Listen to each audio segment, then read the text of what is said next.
አዲስ አበባ የእግር ኳስ አፍቃሪዎች መገኛ ብትሆንም ከክልል ከተሞች ባነሱ ስቴዲየሞች ጨዋታዎችን ስታስተናግድ ቆይታለች።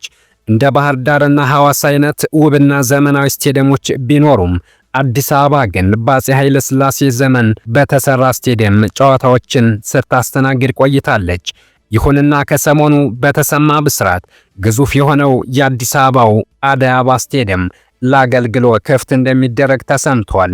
የአደይ አበባ ዓለም አቀፍ ስቴዲየም በቅርቡ አገልግሎት መስጠት እንደሚጀምርና ግንባታውም በፊፋና ካፍ መስፈርት ወይም ስታንዳርዱን የጠበቀ እንዲሆን የዲዛይን ማሻሻያ ጭምር ተደርጎለት እየተጠናቀቀ እንደሚገኝ ተነግሯል። ከሰሞኑ ፊፋ ስቴዲየሙ ዓለም አቀፍ ጨዋታን ማድረግ ይችላል ሲል የማረጋገጫ ፊርማ ሰጥቶታል። ይህ ስቴዲየም እጅግ ውብና ለአዲስ አበባ ድምቀት ይሆናል ተብሎ እየተጠበቀ ሲሆን ጣሪያውን የማልበስ ስራ በቅርብ ሙሉ ለሙሉ ይጠናቀቃል ተብሏል።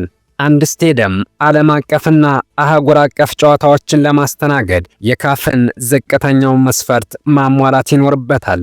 ከመስፈርቶቹ መካከል በምሽት ጨዋታዎችን ማከናወን የሚችል ባውዛ ወይም መብራት፣ ደረጃውን የጠበቀ ሰው ሰራሽ የሳር ንጣፍ ሜዳ፣ የቪአይፒና የቪቪአይፒ ወይም የክብር እንግዶችና የባለስልጣናት መቀመጫዎች፣ የተጫዋቾች የዳኞችና የታዛቢዎች የመልበሻ ክፍል እንዲሁም የሜዳ ክፍል ሊኖረው እንደሚገባ የካፍ ኦንላይን መረጃ ይጠቁማል። በኢትዮጵያ አንድም የካፍን መስፈርት የሚያሟላ ስቴዲየም ባለመኖሩ ብሔራዊ ቡድናችን ከሀገር ውጭ ጨዋታዎችን ሲያከናውኑ ቆይተዋል፣ እያከናወኑም ነው። በተለይ ዋሊያዎቹ ባለፉት ጥቂት ዓመታት የዓለምና የአፍሪካ ዋንጫ ማጣሪያዎችን ለማድረግ ከሀገር ውጭ ተሰደዋል። ይህ ደግሞ በብሔራዊ ቡድኑ ውጤት ላይ አሉታዊ ተጽዕኖ ከማሳደሩም ባለፈ ኢትዮጵያን ለወጪ እየዳረጋት ነው። አሁን ላይ ግን የአደይ አበባ ስቴዲየም ሊጠናቀቅ ከጫፍ መድረሱ ተነግሯል። ይህ የአደይ አበባ ብሔራዊ ስቴዲየም በአዲስ አበባ ከተማ በተለምዶ 24 ተብሎ በሚጠራው መገናኛ አካባቢ የሚገኝ ሲሆን ግንባታው የተጀመረው ከ8 ዓመት በፊት በቻይና ስቴት ኮንስትራክሽን ኢንጂነሪንግ ኮርፖሬሽን ነበር። የስቴዲየሙ ግንባታ ሲጀመር ተይዞለት የነበረው ገንዘብ 4 ቢሊዮን ብር ነበር። ስቴዲየሙን በሁለት ዙር ግንባታ ለማጠናቀቅ ውል ይዞ የነበረውም የቻይናው ድርጅት ነበር። ይሁን እንጂ የቻይናው ካምፓኒ ግንባታውን በወቅቱ ባለማጠናቀቁና እጅግ ከፍተኛ የሆነ ተጨማሪ ገንዘብ በመጠየቁ ምክንያት ኮንትራክቱን አፍርሶ ለቆ እንዲወጣ ተደርጓል። የቻይናው ተቋራጭ ግንባታውን ለማጠናቀቅ ከ17 ቢሊዮን ብር በላይ እንዲከፈለው ጥያቄ በማቅረቡ መስማማት ስላልተቻለ በስምምነት ውሉን ተቋርጦ ከዓመት በፊት ተሰናብቷል። ኢትዮጵያ ለተቋራጩ 12.5 ቢሊዮን ብር ለመክፈል ተስማምታ የነበረ ቢሆንም የቻይናው ተቋራጭ ግን ይህን ስምምነት አልቀበልም በማለቱ ሳይሳካ ቀርቷል። 62000 ተመልካቾችን የማስተናገድ አቅም ያለው አደይ አበባ ስቴዲየም ዘመናዊ ቴክኖሎጂን አሟልቶ የኦሎምፒክና የዓለም ዋንጫ ውድድሮችን ጭምር ማስተናገድ የሚችል በመጠናቀቅ ላይ ያለ እጅግ ውብ ስቴዲየም ነው።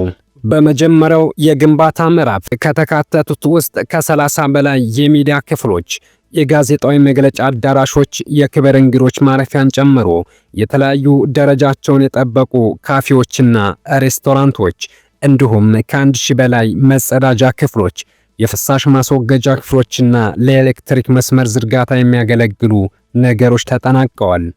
በሁለተኛው ምዕራፍ የስቴዲየሙ ፕሮጀክት ከሚካተቱት ስራዎች መካከል ደግሞ የመጫወቻ ሜዳውን ሳር ማልበስ፣ የመሮጫ ትራክ ማንጠፍ፣ የስቴዲየሙን ጣሪያ ማልበስና ወንበር መግጠም ዋነኛዎቹ ናቸው። ከዚህም ሌላ ሰው ሰራሽ ሐይቅ፣ የሄሊኮፕተር ማረፊያ፣ ዘመናዊ የደህንነት ካሜራዎች ገጠማ፣ ሳውንድ ሲስተም፣ የፓርኪንግ አገልግሎት መስጫ፣ የመለማመጃ ሜዳዎችንና ሌሎች ተያያዥ ግንባታዎችን ይሆናል። ለእነዚህና መሰል ግንባታዎች ማከናወኛ ከ5.57 ቢሊዮን ብር በላይ እንደሚያስፈልግም ከዓመት በፊት ተነግሯል። ከ8 ዓመት በፊት የተጀመረው የአደይ አበባ ስቴዲየም ግንባታ ስቴዲየሙ ሲጀመር 4 ቢሊዮን ብር ለማጠናቀቅ ቢታሰብም አሁን ላይ ግን ግንባታውን ለማጠናቀቅ በአጠቃላይ እስከ 19 ቢሊዮን ብር ሊፈጅ ይችላል ተብሏል። ይህ ግንባታ ከታቀደለት ጊዜ አንጻር እጅግ በጣም የዘገየ ነው። ሁለተኛው የግንባታ ምዕራፍ ሊጀመር በነበረበት ወቅት ኮቪድ-19 በመግባቱና ለኮንትራክተሩ የሚከፈል የቅድመ ክፍያ የውጭ ምንዛሬ በፍጥነት አለመገኘት ስቴዲየሙን እስካሁን እንዲጓተት አድርጎት ቆይቷል።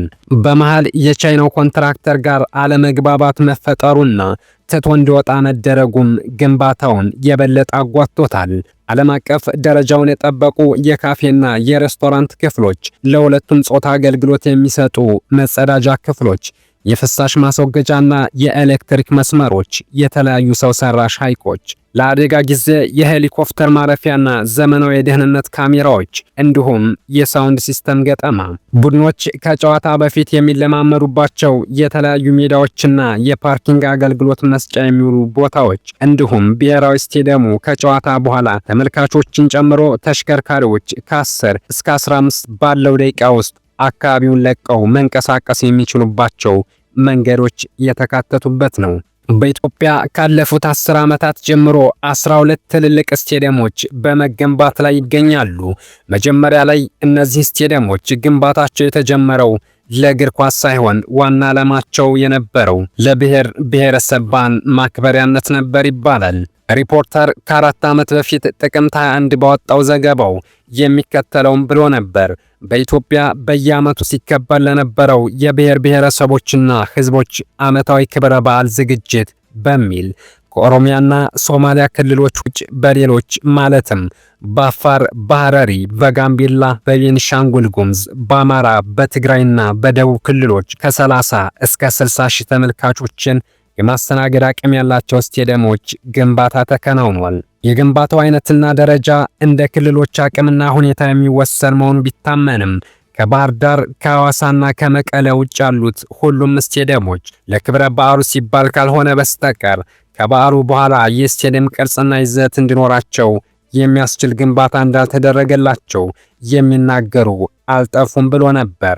አሁን እንዳጠቃላይ በኢትዮጵያ የ12 ስቴዲየሞች ግንባታ እየተካሄደ እንደሚገኝ መረጃዎች የሚያመለክቱ ሲሆን አብዛኞቹ ዓለም አቀፋዊ ደረጃቸውን የጠበቁ እንደሆኑ ይነገራል። የመቀሌ፣ የባህር ዳር፣ የሐዋሳ፣ የነቀምት፣ የድሬዳዋና የጋምቤላ ስቴዲየሞች በግንባታ ላይ የሚገኙ ሲሆን ከነዚህ ስቴዲየሞች ሁሉ አንዱ የሆነው የባህር ዳር ስቴዲየም ግንባታው በአብዛኛው ተጠናቋል። በመቀመጫ ብቻ እስከ 50 ሺህ ተመልካቾችን የማስተናገድ አቅም ያለው ይህ የባህር ዳር ስቴዲየም በርካታ ዓለም አቀፍ ውድድሮች ተካሂደውበታል። አሁን ላይ መጨረሻ ወይም የፊኒሺንግና የጣሪያ ማልበስ ስራዎች ብቻ ይቀሩታል። የፊኒሺንግ ስራዎች ማለትም በስቴዲየም ዙሪያ ያሉ አንዳንድ ግንባታዎች ካልሆኑ በስተቀር የሜዳ ውስጥ ስራዎች ሁሉም ተጠናቀዋል። የባህር ዳር ስቴዲየም በዋናነት የሚቀረው የጣሪያ ማልበስ ስራ ነው ተብሏል። የባህር ዳር ስቴዲየም በ2002 ዓመተ ምህረት የመጀመሪያው ግንባታው የተጀመረ ሲሆን በተጀመረ በ4 ዓመታት ውስጥ የመላ ኢትዮጵያ ጨዋታዎችን አስተናግዷል። ከ2015 ጀምሮ ግን የካፍን መስፈርት ለማሟላትና ለአገልግሎት አስፈላጊ የሆኑ መሰረተ ልማቶች ለመገንባት እየተከናወኑ ናቸው። የባህር ዳር ዓለም አቀፍ ስቴዲየም 52000 ተመልካቾችን የመያዝ አቅም አለው። የመቀመጫ ወንበሮቹ እየተገጠሙ ሲሆን 47500 ወንበሮችም እስካሁን ተገጥመውለታል። በግራና በቀኝ 2 ግዙፍ ስክሪኖች የሚገጠሙ ሲሆን የእያንዳንዳቸው ስፋት 100 ካሬ ሜትር ይጠጋል። እነዚህ ስክሪኖች ከቻይና ተገዝተው ገብተዋል። ስክሪኖችን ለመገጣጠም የሚያስችሉ ስራዎችም ተጀምረዋል። ከየትኛውም የዓለም ማዕዘን ጨዋታዎችን በቀጥታ ማስተላለፍ ለሚፈልጉ የሚዲያ ባለሙያዎች በአጠቃላይ 120 ሚዲያ ክፍሎች ተዘጋጅተዋል። ከነዚህ ውስጥ ደግሞ ለ4 የተለያዩ ቋንቋዎች በቀጥታ ስርጭት ማስተላለፍ የሚያስችል ክፍሎች እንዳሉት መረጃዎች ያመለክታሉ። ለቪአይፒ፣ ለቪቪአይፒ፣ ለሚዲያ ባለሙያዎችና ለመሳሰሉት መኪና ማቆሚያ ደረጃውን በጠበቀ አስፋልት ተሰርቶ ተጠናቋል። የባህር ዳር ዓለም አቀፍ ስቴዲየም ከእግር ኳስ በተጨማሪ 21 ስፖርቶችንም ማስተናገድ ይችላል። ከቤት ውጭ ስፖርቶች ለአብነት ውሃ ዋና፣ ቅርጫት ኳስ፣ ቮሊቦልና እጅ ኳስን የመሳሰሉት ይገኙበታል። እነዚህን ሜዳዎች የማጽዳት ስራም እየተሰራ ሲሆን ለውሃ ዋና ውድድር የሚያገለግለው የመዋኛ ገንዳ እንደገና ደረጃውን በጠበቀ መንገድ ግንባታው እየተከናወነ ይገኛል። ለቤት ውስጥ ስፖርቶች የሚውሉ ማዘውተሪያ ስፍራዎችም ተዘጋጅተዋል። የሚቀሩ ስራዎችም በቅርቡ የሚጠናቀቁ ይሆናል። አዲስ አበባ ዓለም አቀፍ ስቴዲየም ግቢ ውስጥ 16 ሄክታር የሚሆን የአረንጓዴ ቦታ አለው።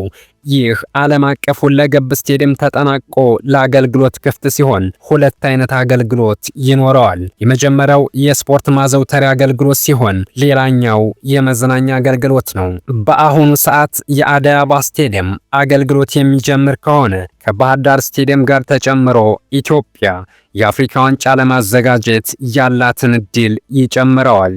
አበቃን። መልካም ጊዜ ተመኘን።